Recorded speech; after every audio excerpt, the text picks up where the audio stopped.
All right. Hello, if you are watching the playback, we are here. We are Sam's one wonderful member of our group because she is not well, but Yes. the rest of us are here to talk about On the Edge. So, Yeah. Oh, okay. There are some people watching, so I'm assuming we have possibly gone live now. Yay. I just got the notification. It hasn't popped up in my screen, but it's I have working. not gotten the notification, but my Again, thing it is to wait half an hour. I see us. Woo! Okay.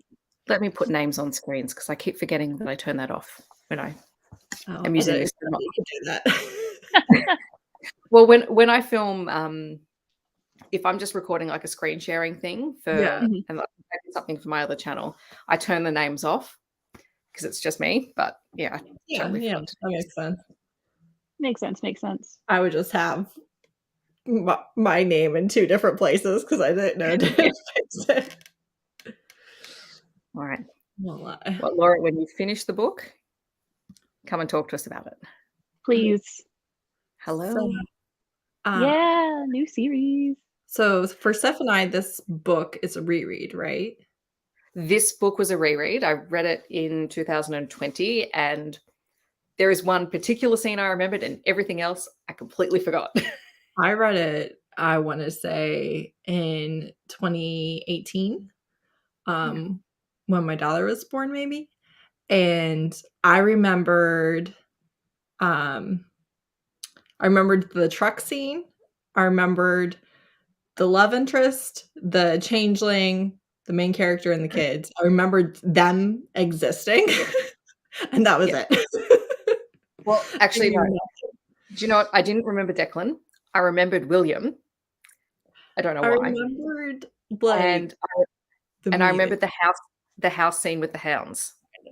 Oh, I didn't remember That was that. the only scene I I remembered. completely forgot that the hounds, that guy, I had no idea that was the plot. That was not in my mind at all. I just remembered her feeling so irritated with him. And I also remembered specifically her magic, being the white, really intense flash. I remember that. But as far as the rest of the plot and all the other characters and all of that, I didn't remember them at all. So essentially, this was like a first-time read for all of us. It really was. I was surprised.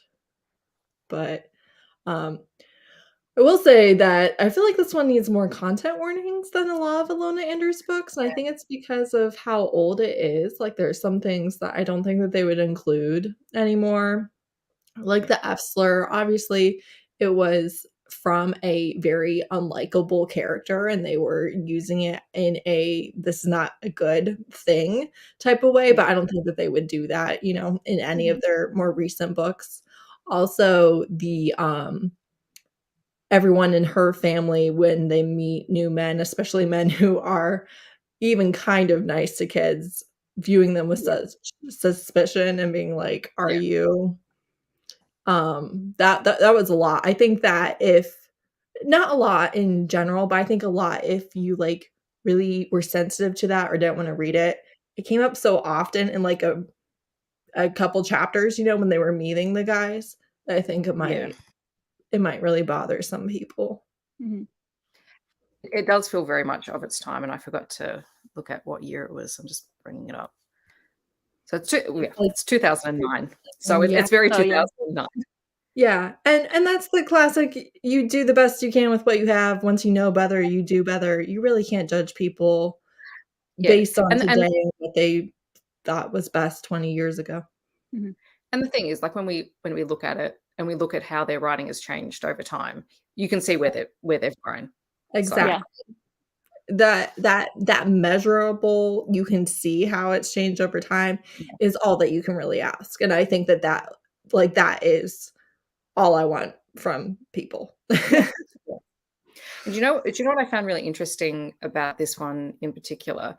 Because this one because it's one couple in the book and it's only the book, whereas we don't really get that from them anymore. They tend to do. Yeah, I was not expecting that, and then I literally had to go onto Goodreads and be like, wait, they're not in the series, and I was like, yeah, and I think like this sits more comfortably in that paranormal romance category than I think any of their other books do, because they straddle so many other elements, because the plot's drawn out over time. But it did feel, and I know Izzy mentioned this when we were talking to her this morning, it did feel like you can see where they go with Kate Daniels from this series. Stacey said, like, it a lot of those same beats, but it's drawn out and given more depth in that series. Yeah, I can easily see that. I will say, with the like kind of love triangle, I got like Twilight vibes. Yeah, they love to play with Twilight and the triangle of vampires and werewolves. Yeah. I did like the now I can't, was it Changeling or did they use Shifter? I can't remember. Changeling. Like, I actually like what they do with that in this book. I think it's really interesting that it doesn't seem to be consistent. It's like everyone is their own. Yeah. It's a unique experience for everyone. Yeah. Particularly like when Jack and William meet as well. William is the next book. Yeah. I'm really looking forward to that one. It's really good. Yeah. It's basically like a Bayou princess. Yeah. And William. And she's like, nonchalantly killing alligators and stuff. It's great. Yeah. And the other thing I was going to say is I like that this one had multiple points of view, like, and not just from the main characters. You're just getting little snippets. Yeah, from someone else, because that's another thing that they sort of steered clear of for a little while. Afterwards, they went to single POV. Right. Because we read Innkeepers first, the entire time I was just like, oh, so that's why George is the way he is. Oh, poor George. Oh. That's the other content warning too, of a child, that's not doing well and you're afraid is going to pass away. I'll tell you what, when he let go of everything, I was crying. I was sitting there like, oh. And then especially when what's the main character's name? Someone remind me.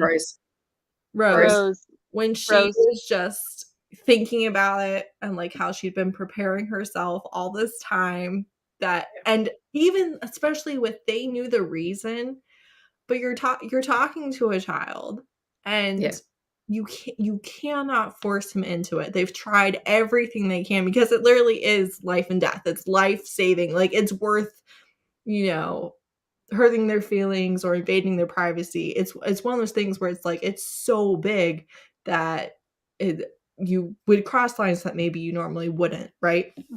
But they've done literally everything that they can, and it has to be him, and they cannot get through to him on what to do. And just that awful, like, slow, just watching them fade, and there's nothing you can do about it.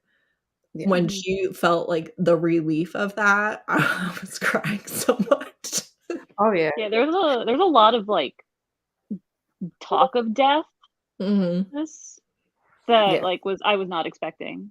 I feel like if you have a necromancer character, you have like more of it than otherwise, I mean, but they didn't have a super lot in Innkeepers other than like the war that causes death. This one was just like the concept of people dying or animals dying. Yeah. And like the simulation that played over and over and over again of just like, here's what happens if no one dies. Which Declan said that it was something that he came up with. So is he the source behind the game that they played in the last Innkeeper Chronicles? Oh, that's interesting. I don't know. Because it was very similar. Right. Yeah. Yeah. That's a very interesting thought. I wonder if if they just pulled it back, because it was it's a cool idea and a cool concept. Yeah. I wonder if they ever clarified that. Yeah. What else was I going to say? I think over the course of the Innkeeper Chronicles books, we developed a lot more empathy towards George, but I think this one just enhances that to another level, because we eventually found out that everything he does is because he feels really deeply about Yeah. everyone and he wants to make the best choices. But yeah, you get all of the groundwork for that in this one. Yeah. And also just how much he and Jack care for each other. Like their bond was really, really lovely to see at such a young age. Yeah. Yeah. So you didn't really see that in Innkeepers because they're adults, so they don't have that Right. like And closeness you're from the POV of someone meeting them watching and them. stuff. Yeah. You're not like, in that relationship. And even just the scene where Declan is teaching George how to use his powers, and he comes back out of seeing through the bird's eyes and just Yeah. going, like, now I kind of know what Jack experiences as well, And being able to remember it. and always having wanted to know what that's like, Right. because they're Yeah. so different. Yeah. But yeah. And also Declan. Declan,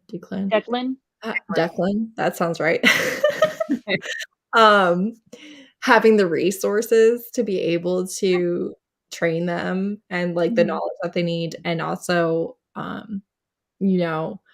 obviously the way that they treat changelings and changeling children and sending them to That was homes. rough. Again, obviously a reflection of our real world and how we treat others, but explicitly saying no, he won't be sent. Like, Rose would kill me. Even if I tried. Do you think for an instant that would be able to happen? Yeah.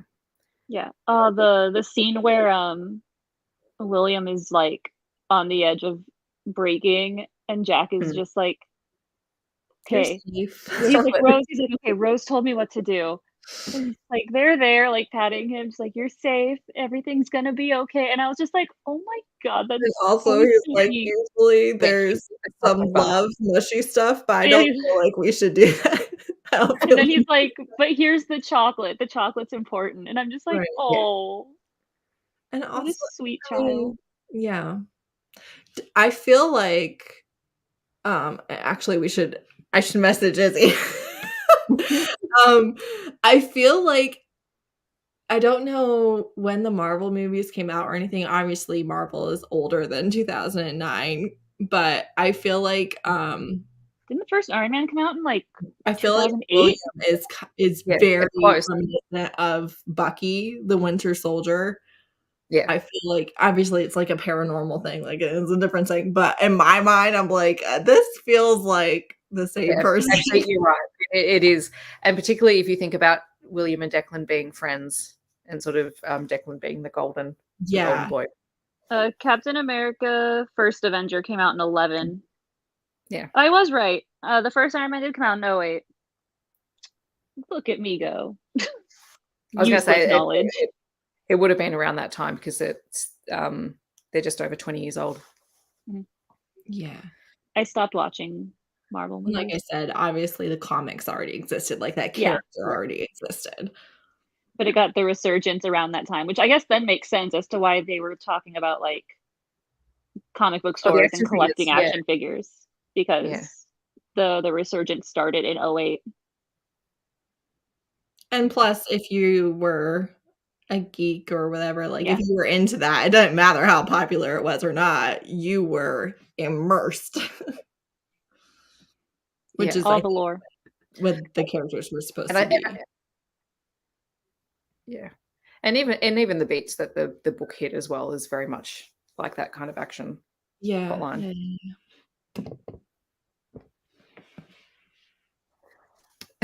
So now we're going to get this from Izzy going, yes or no. That's what I'm saying. Like, we have to include Izzy in this part of the conversation. Yes, her answer is yes. I'm really happy that the next book. That's why I had to check the Goodreads as well, because I was like, okay, wait, William has to have something, because his story was just tragic. Yeah. Like, it's not even like, oh, he was secretly the bad guy. It's like, no, he's just always been tragic. Yeah. Even when he when after they'd sort of resolved things and he was going to help them, and he's turned up at their little hidden forest fort, and Rose and Declan aren't with him, and someone comes into the grandmother and is like, there's a man out here who wants to see you. And he's just hanging outside. It's like, I'm not coming in. He's like, right, so you're William then. And I'm like, yeah, that's about right. Izzy said yes, he gives Bucky vibes. Yes, Yeah. he does indeed. Oh, look at all these parallels we're picking up. I know. It feels like it's like a proper book club. What? There's an analysis going on. Oh, also Izzy said, OMG, this is Kate Daniels with 2 kiddos, and this world is interesting. Those were her takes on this. It is an interesting world. Mm-hmm. I also thought that the kind of world building with the society of the Edge was pretty interesting. You have kind of this country, you know, I lost my word, grudge, where like, you know, the whole family holds grudges and you have this feud and, you know, Hallister and McCoy's, all of that. And how like that's like sometimes it escalates to that, but they know like what that is like. It's happened enough times that everything is carefully kept in balance, and it's, you know, you can protect yourself, but you can't just spend the rest of your life getting revenge on someone without throwing things out of balance. Yeah. That was really interesting. There was also what I wasn't expecting was the like, I guess, not being a citizen and trying to like survive. Yeah. Oh, and because Rose didn't have papers, and then after she was born, the parents made sure that the other 2 would have papers. Right. Yeah. Particularly since, like what both of you were saying, they sit in that space. They don't exist technically in either of the other worlds. Yeah. And there is no one in there that will police. They have to police themselves in terms of feuds and whatnot. Yeah. And even those who can travel into the broken, like all of those grudges that they had between different groups, and granted, Rose's ex was an absolute walking red flag. He deserved everything he got. Oh yeah. He deserved everything that he got. But how that even plays out, even when they're just trying to survive, and everyone knows that everyone's just trying to survive, and yet they're getting caught up in the politics of it all. Yeah. And there's a delicate balance between like people who will kind of help you no matter what, and also the fact that there's just not really enough resources to go around, and you're trying to, you know, ensure your own survival or the survival of the people that you care about. Yes. And even and you know, I mean, this is probably more a measure of Rose's character, but the fact that she doesn't get along with Leanne, but as soon as they're asking for help, she'll still drop everything and go and help them because they're all part of the same community. Right. And it's like, at least in my mind, it's like there's some people that, yeah, like you would watch them die and you wouldn't feel anything. And then there's other people like you actively don't like them, but that doesn't mean that like you're wishing harm on them, or you wouldn't step in to prevent harm from them, because like what type of person does that make you if you don't, you know? I mean, even like Rose's horrible boss, she was like, I can't just leave him here to die. Yeah. Yeah. Although it was a little bit satisfying. It was. Like, look, I really liked William. Mm-hmm. So I was like, oh, okay, I like this dude, but he's probably evil because that's how like things go. And then I'm like, oh, good, he wasn't evil, but now I'm just more sad. I think that the way that they introduced William with the kind of juxtaposition of Jack, and knowing Jack, and Jack being so young and being able to like be in his head or Rose's head, and so they have all of this prior experience with changelings, really helped, because it would have been hard to paint him as a full-bodied character, just like William and Rose's interactions, you know, like that wouldn't have really worked. So having Jack and having all of that in the story really helped make William more real, even though a lot of it was about Jack. Yeah. And And it helps build that anticipation for the next book because now we like him more as a character because we've seen how he interacts, particularly with Jack. But Right. also it's given him something to think of beyond what he's always known as well. Like he's grown up basically being you're the animal of the group and you're going to do this, Yeah. etc. Yeah. But now he's seen that it doesn't have to be that way, and you kind of need he needs to have that perspective before I think we see him as as more than just a two-dimensional character. Also, I will cry just like thinking about him being so overwhelmed by the fact that Jack just has like a bed. Yeah. And like that just being like too much for him. And I'm just like, oh. And he was ready to throw down when he was like, if y'all are going to the weird, like you're not gonna are you gonna treat him like you treat all the other changelings? Right. And he's like, no. And he's like, well, how can I trust you? And he's like, do you think his sister's gonna let me? And William was like, okay. Like, yeah. Because Rose just loves her brothers so much. It's one of those things where you really do need to change the system. You can't be like, oh, I'm fine with the system, but I care about this one. So like, I'm not going to do it to this one, but the rest of you, like, you have to change the system. You can't be okay with the system. It was also probably like validating for Rose because she's like, I feel like I'm not doing the right thing, like raising these kids. I'm not raising them right. And for them to be like, we've never seen a changeling like this civilized at this young of an age, being able to control their shifts and everything. Right. So it was probably nice for her to kind of realize, oh, maybe I'm not doing a terrible job with these kids. Plus, she's raising very difficult children. You have a necromancer and a changeling. I will say they also little boys. They wrote Jack the 8-year-old very well. They did. Yes, they write because it felt like he was like somewhere between the ages of like 8 and 12. And also the fact that he was born a Kithen, even though he was born to a human mother, he was born in Kithen. And kind of his POV when he is in cat form, that was really well done too. I loved the shiny. He's just like, I want the knife. No, hide. But knife. No, hide. And also he thought he was being so nice. It's shiny.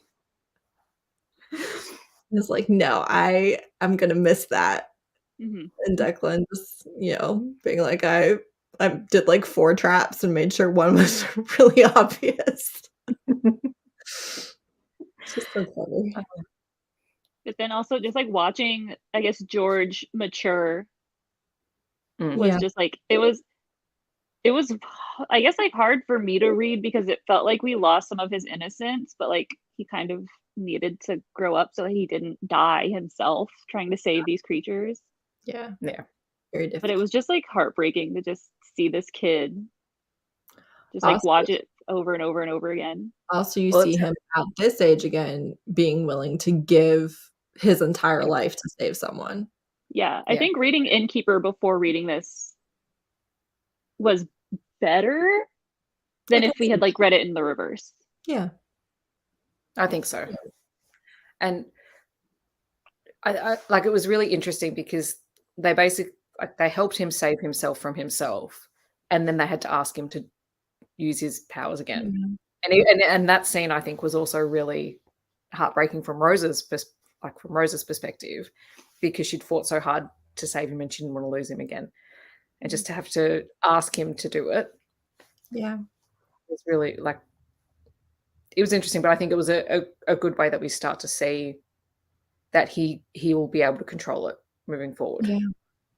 Yeah.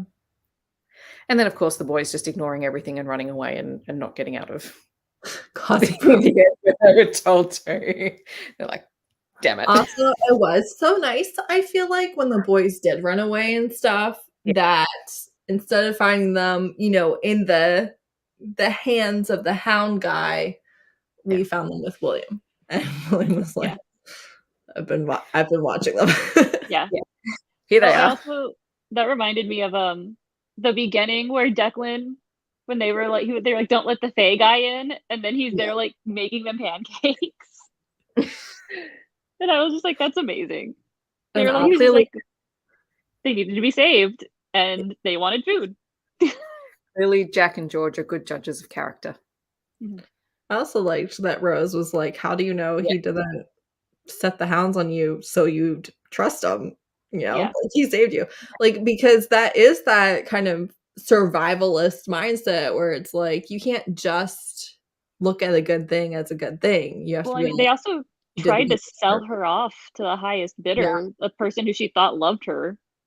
And not just him, lots of people. Multiple Lots of people, yeah. that she's known her whole life. Yeah. That was So And that's probably which where was a lot of the cynicism comes from as well, or like the distrust of people, because she's like, no, I've been tricked before. yeah, for sure. yeah. And I suppose that's a good point to talk about the fact that Declan is just very not good at actually explaining what is going on at any point in time. Yeah, especially the explanation at the end, but Declan just like one of his tools basically being like giving you exactly what you are expecting to see and not Yeah. correcting anything about what you expected. And then his mom being the Declan same and way. his family, that whole thing cracked me up so much. Yeah, that was great. It was really good. It was like the epilogue. Obviously, as soon as it was like this old lady came out, I was like, "Oh, that's his mom." Yeah. Like, obviously, that's his mother. But Yeah. it's like he might have gotten that from me. Right. Just in my head, Declan, liar, liar, pants on fire. Heather, you said you read the second book already? Not recently. I read it before, back in Okay. 2018. Do we see the boys again? Or is it just like we're done with that family? Not in that second book. Basically, he travels further down the edge, and we're in a whole different edge town. We're in a bayou. We're in like a swamp for the second book. Oh, okay. Oh, also, apparently there's a short that because it said George and Jack go to school. Yeah, I haven't read it, but I haven't. I noticed it when I went to go check that I read the book. I was like, oh. And I've not ever read books 3 and 4, so I don't really know what happens past book 2. But so I am curious if we ever see Declan and Rose again in this series. I'm sure we probably do, but I want to know if we see what's her name? The like Sophie or the swords lady that's in Innkeeper. I wonder if we see her. I think we must, but probably later on. Yeah, I figured it would be on their website. It is on my list. I'm gonna read it tonight because I love them. I could read about child Jack and George all day. Yeah, they're cute. Oh, okay. We meet Gaston and Sophie in book 2. I do not remember. I remember like an alligator scene. I love Gaston. I'm excited. Some sort of betrayal, I think, and that we're in the swamp, and that is like this whole family that is like, I want to say like holding off a siege of some sort. I don't really remember. Well, it's just like me remembering weird random scenes like right. Declan blowing the roof off a house because there were hounds everywhere, which kudos, because those were very creepy, and the villain was also very disturbing by the end. Very creepy. Oh, you reminded me when you said that. I really liked where Rose was like kind of checking Declan's actions, because she's like, you blew the roof off of these people's house. And he's like, well, but I saved them. And she's like, yeah, but they can't afford a new roof. Yeah. So like you didn't think if there was a better way to like do this. Right. Because Rose was very much going into it with a mind to not only preservation of life, but also preservation of property. Yeah. And that because she knows occur to him. Because she knows how little they have, and he doesn't have that issue. He's a duke's son. And that is the reality of poverty, is that the loss of something or something needing repaired is like such a huge deal. Like it's such a stressor. Whereas if you have money, it's a minor inconvenience at best. Yeah. Or at I worst. think they introduced that well at the beginning with the Skechers. Yeah. Yeah. Ugh, I Yeah. felt for her so much. And she's, trying to do the best for the kids and have gas and have food, Mhm. and you need all those things, but you can't have all those things simultaneously. Yep. And, all And of then that. also buying the manga on top of that afterwards. Yeah. Yes, because she didn't want William to pay for it. That's the type of Yeah. thing, though, that I can't relate to, where I'm Yeah, like, same. "Yeah, if you would like to do something nice for my kids, go ahead." Well, Like, and he was, yeah. and it wasn't even like, I am a man that's going to shower you with gifts. He was literally like, Just like, look, I want it. I'm the reason y'all came here. Y'all were being nice enough to show me where it was. This is $10 to me, and that's not a lot. Just let me Right, do it. right. And we've had this conversation before where we're like, if someone's going to offer to buy you something and it's not extravagant, go Right, for it. Yeah. right. Or Because if like, it is, in my mind, that, like, amount of pride, especially when it comes to that, is not a good thing. It's a yeah, trauma response, and we Yeah. should acknowledge that it's a trauma response and try not to pass that on to our children. yeah, Yeah. Even if your initial thing is absolutely not. I think that it's very Yeah. healthy to try and get to the point where it's like, "No, if you want, like, okay, thank you." And that's all you have to say. and So that manga ended up having like a giant chain reaction through like half the book, because it was like, because of that she couldn't get gas. Because she Right. couldn't get gas, she had to get like rides from others. Because of that, she ended up not being able to get to her job because an emergency happened beforehand. Because of Yeah. that, she lost her job, and like, so just Right. like these like row of things from just her not wanting to let someone buy the kids something. Yeah. Yeah. Like, I know it might have happened anyway, because like she said, the guy was just trying to find a reason to fire someone, Yeah. but it might not have been that week. It might not have been her. Yeah. Exactly. Actually, the other thing that I found really interesting was the discussion between Sophie and Declan around their powers, given that they're both really powerful, and Declan is basically brute force, Yeah. and Sophie's is far more controlled, but Mhm. also he is much better at judging his limits, whereas she will give everything that she's got, Yeah. He is much which is better very much in trained line. in a Yeah, well-rounded sense, and she is very honed in this specific area of expertise. yeah, But and but I do like that she picks up the learning and is able to adapt it a lot faster.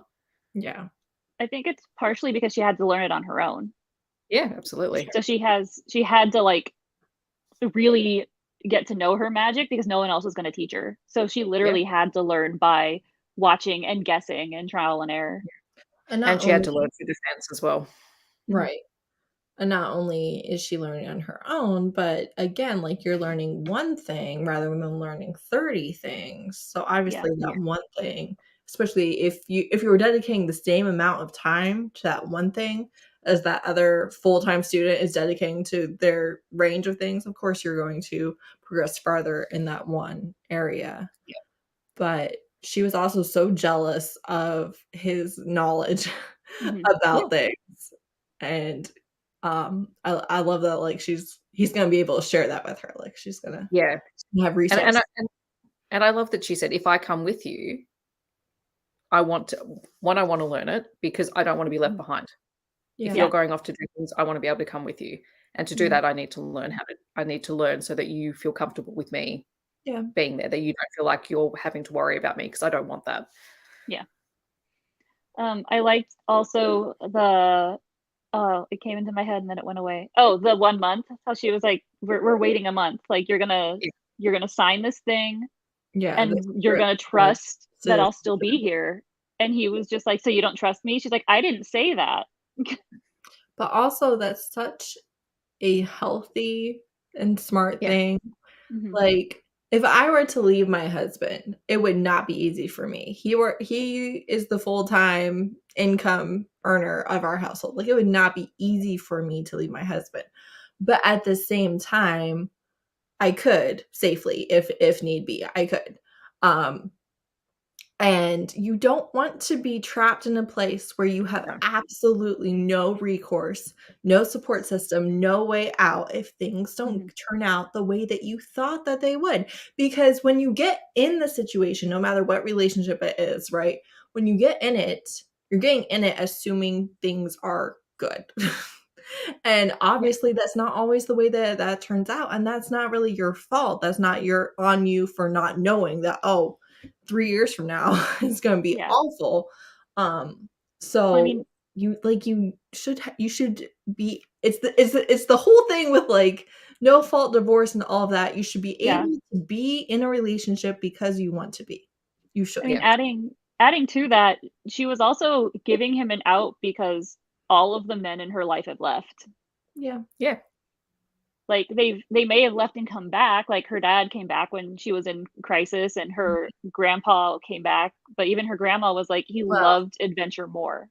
her dad didn't even really come back when she was in crisis. He came back for like a currently back. little bit. He was currently back and waited to leave. Yeah. Yeah. But like, Yeah. yeah, but the point is like they leave and come back. And so she's like, I'm giving you the opportunity to leave. Right. Because like none of them stay. And even her grandma was like, look, I'm probably speaking from like my own Right. past, but like, yeah, he's here because it was a fun adventure and it's exciting and he may think he loves you, but like who knows if that's going to stay or if it's just because of the like high of the danger. Right. Yeah. All of that's true. You can have a very good relationship when things are happening, and then when it's just the the everyday, then maybe not have such a good relationship. That's pretty common. Fun psychology fact. Yeah.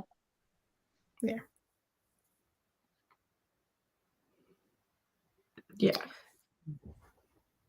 Although I feel like we were already back to watch her graduate, basically. Yeah. If you want someone to think they love you, have them do something that requires a lot of like endorphins, like go to a theme park with roller coasters. Yeah. Because it's the same like chemical high that you get when you're like falling in love. Yeah.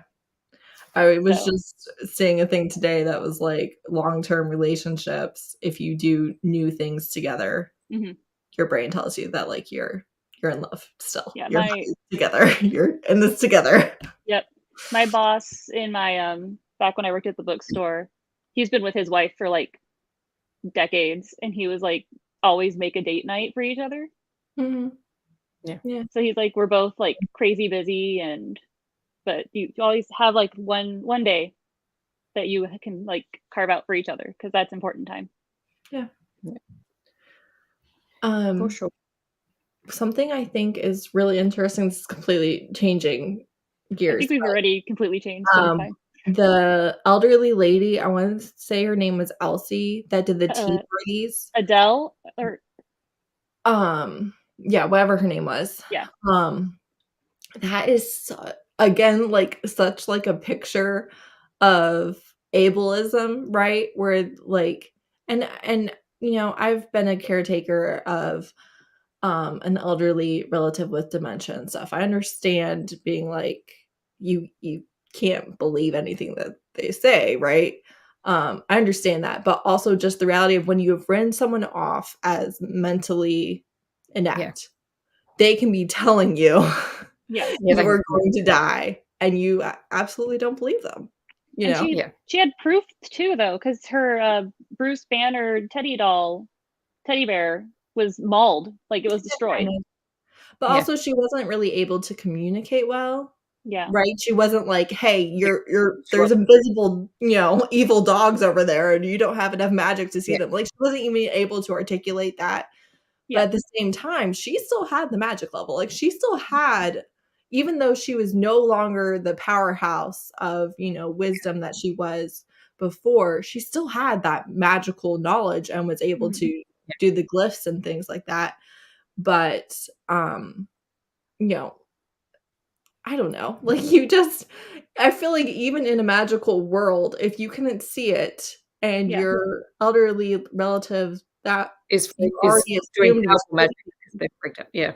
was acting crazy, it's not like you'd be like, "Wait a second, maybe we should check this one out." Like, That's, you just yeah. you wouldn't. Most of us never would. No, you're right. You're not wrong. Well, I suspect from now on, the people who are living in that town will probably check everything that anyone says, no matter how crazy. Yeah, you would think. But that I mean, was very interesting. I feel like that partially kind of is like how they treated someone who they thought like wasn't all there is kind of similar to how the weird treated the changelings, because they thought they couldn't be controlled, or Right. like they couldn't control themselves. It's definitely both are ableist Yeah. pictures. Yeah, for sure. Yeah. And as we know, those same things with asylums and things like that happen in our countries every single day. So, oh yeah. The other thing, that going back to Casshorn, that's his name. That's the name of the hound guy. Yeah. oh, okay, yeah. The description of him at the end, thinking of parallels that we're making to all of their other books. Actually, I have two parallels. So the description of him reminded me very much of what's happening to the, oh God, what's Tony? The Adhal in the Innkeeper Chronicle series. Oh yeah, you're right. Okay. The darkness and With the turning like creepy, grotesque, like and turning into something else. And also the magic in this one reminded me a little bit of, and I could be misremembering this because it's been a while since I read it, of some of the stuff that happened in Fated Blades as well, in terms of I the have no Flash. help on that one because I've never read that. Yeah, none of us have. Well, I haven't read it for a while, but it just, I went, oh, hang on, I think that reminded me of that. So when you said that, it reminded me of the scene where his hair literally just slopped off his head. Oh, yeah. It was so gross. It kind of is like a sped up version of the vampires in Kate Daniels a little bit. Obviously, he was not mindless, but it's kind of like that physically. Yeah. No, he was a creepy villain. He was creepy. He was real creepy. And then finding out that he was, well, we've spoken spoilers, so finding out that he was related to Declan as well at the end. And adopted William. Yeah. As like a power move. Yeah, I was like, he adopted William to get back at Declan, didn't he? Yeah, it was not out of the goodness of his heart, that's for sure. And it hurt, or I guess like it was sad. It hurt my heart when William was like, when Rose was talking to William, and she's like, why are you mad at Declan? He tried. And he was just like, I have nothing and he has everything. And I was just like, oh baby. Yeah. Not even that he had everything, but that he had a family and people who loved him. Two peas in a pod. They were both unwanted rejects. And to find out he was doing it for the fun of it, basically. Yeah. And it just it was just so sad to hear like William basically just like break down at the end. I was like, oh, poor baby. I feel so bad for him. Yeah. Yeah. And then he's like, Jack, you and I are the same. And Jack's like, no, we're not. I'm a cat. And I was just like, from the mouths of babes, I guess. Oh, man. I'm a cat, but like, here's all my stuff. In his head, he's thinking this guy's weird, but he keeps like being friendly. Yeah. Yeah. Oh, God. I'm telling Grandma, I'm helping because of Jack, and Grandma just stares at William like, okay. Like, that's weird, but whatever. Yeah. And you know what?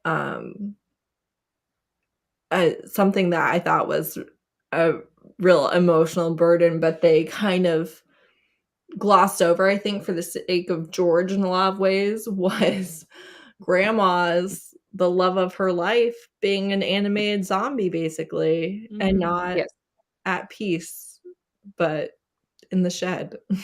Yeah. And also that he was like that, but still like knew that she was the love of his life. Yes, because they were like, we can't say her name and he can't see her. I can't do it. Oh. And all of that, and he still didn't treat her well because the one thing that he wouldn't give her was just staying with her. Yeah. Oh, So many things, so many moving parts. I feel like this book was darker than their other books. yeah, it is dark in a lot of ways. You have a lot think it- of the side characters dying. Oh And yeah, that's right. Because they were like, "What happened?" And it was like a bunch of people in their town had died or were injured. yeah. Yeah. And also, like, they barely made it. They killed the hounds, they did it, and then just kidding. Yeah. Just kidding. There's a whole other army of them. Yeah, that was I wild. I feel like they've gotten better at adding like humorous moments to kind of like soften the darker stuff. Because I'm like, there was a lot of dark stuff in their other series as well, but it's like softened because they I guess they figured out how to like blend humor Yeah. in. Like there were some humorous moments, but it certainly wasn't woven into it the way that it has been in other series. Yeah. Some of it, I think, is that it's their early book, and some of it, I think, is that it is a standalone. And so rather than dragging a lot of things out over several books, we have this whole, and they do already do this in their series where you have a whole pretty contained plot within each book, and then also the thread that goes through all of them. Yeah. But still, they had a lot. I thought that this was just Declan and Rose series before like it came to towards the end, and so I was just like, oh, okay, so the first challenge is in this one, and then the second challenge is in the next one. Like that's what I thought, and then I was like, wait a minute, this is wrapping up. Wait, does William get anything? Immediately on Goodreads, like searching the rest of the books.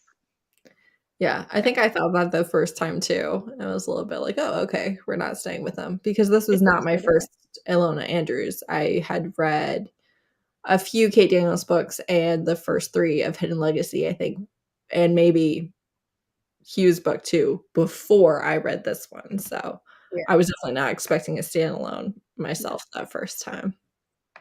Yeah, which is nice. It's different. It is. Which is why I said, I wouldn't necessarily recommend starting here because it is their older book and it's not like the best, although it's still 5 stars for me. Won't even lie. Oh yeah, no, it's still great. I loved it. But on the one hand, it being a standalone does make it a good option for starting because not everyone's willing to give an author with multiple books. I think if I was going to recommend it to someone, it would be someone who I know would read it with the lens of when it was written, and the style it was written in for the time period it was written in. As well. I will say, as much as I hate the cover does a pretty good job of telling you that. Like, this is a dated paranormal book. Yeah. And I think, I suppose, I mean, when people come to paranormal romance now, I think there's certain expectations that were different. And having read a lot of paranormal romance around that time period, like I know what to expect from that. But if you haven't come up reading through that time, then it's dated, and there are definitely things in there that people would go, hang on, no, this isn't okay now. But coming back to it with the lens of, actually, I know, one, where Ilona Andrews are now and how they've changed their writing style, but also that this was written in this time period. And kind of given the circumstances that all the characters find themselves in as well. Right. If you were not brought up with Immortals After Dark and Cat and Bones. Right. Yeah. Alrighty. Well, we need to definitely fit nicely into that. It does. Okay. Well, we need to start wrapping up in the next 8 or so minutes. So is there anything we've missed out on talking about? I mean, I think we've covered it pretty well. Yeah. I think it's fun. It was a really, it's a really enjoyable story. And, the one thing you can say about Ilona Andrews is the characters, their characterization has always been on point. Mm-hmm. They're very good at that. Even with their side characters in this one. Oh, real fast. I loved the Burger King scene because of the the coworker, I forgot what her name is. Yeah. It's not Lenora, but it's something like that. Yeah. I just really liked that it was like, oh look, like you have friends everywhere, even if you don't think you do. Yeah. Yeah. I did like that. Yeah, this is very recognizable as a Ilona Andrews book, even though it's as I was going through it, I was like, I need an Ilona Andrews bingo card because it's just like super powerful woman meets super powerful man, found family, like world ruining danger. Yeah. We'll have to. Seriously thinking, going, I need to do a Venn diagram. Where does everything fit? I'm just gonna make a bingo sheet of Ilona Andrews tropes. On the Edge was published the same year as the third Kate Daniels book, so I mean, it wasn't even their first book, although it. And that's what I wondered, because it had the preview for the third book at the back of it, and I thought this was written beforehand. But interesting. But I will remind you guys, the first couple Kate Daniels books also kind of have things like this. Where they wouldn't write that now. So there was also not a whole lot of romance in the first couple of Kate Daniels books, the way there was in this one. So I think this was like this might have been like their test run of like how to write the romance arc, maybe. And they did a pretty good job with this one in terms of the tension between Rose and Declan. Yeah, they did. It's one of those where I'm like, I feel like every time I've talked about it, I'm like, it's not their best, and all of that. But reading it, I'm like, I'm having a wonderful time. I'm having such a good time, like so much more than like the majority of books by other authors. I had a way better time than I did with their Julie book. So true, bestie. We will not miss an opportunity to. Nope, we had to. It was good, but not great. That Julie book. So we are trying to just nail down a date for the Bayou Moon live show. So just watch this space. If you're joining in, it will be sometime around the 3rd or 4th week in September. Yeah, we're hoping mid-September. Depending on people's availability, it may not be a Friday night, but it should be roughly around the same time. So that's it. I have a bit more flexibility, so it can be other times if we need it to be. Tentatively plan on Friday, September 15th. If you have read the book by then, you'll be safe. And if we have it somewhere in that next week or so, like you'll be good. But who knows with people's schedules? We do the best we can. We're trying very hard. And if it is that weekend, it's a weekend full of live shows. So you're welcome to join us for all of those. I think my escape room is that Thursday. Yeah, my birthday live is also that weekend. I should really put that on my calendar. I have a lot of things going on that weekend because I also volunteered to help at a yarn show. Like big yarn show in our inner city. So if anyone wants to know why we have a hard time always finalizing the date at this time of the month, this is why.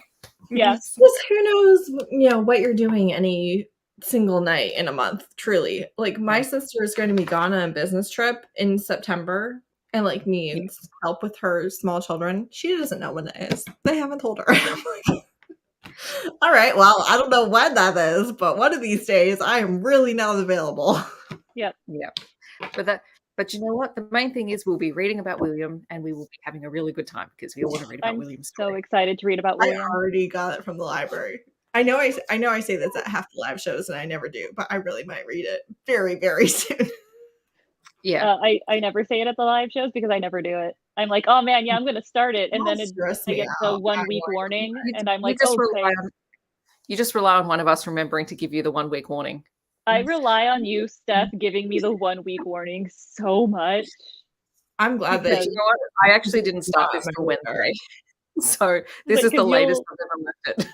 Because you'll give me a 1 week warning. Heather will be like, hey, don't forget it's tomorrow. And I'm like, oh no.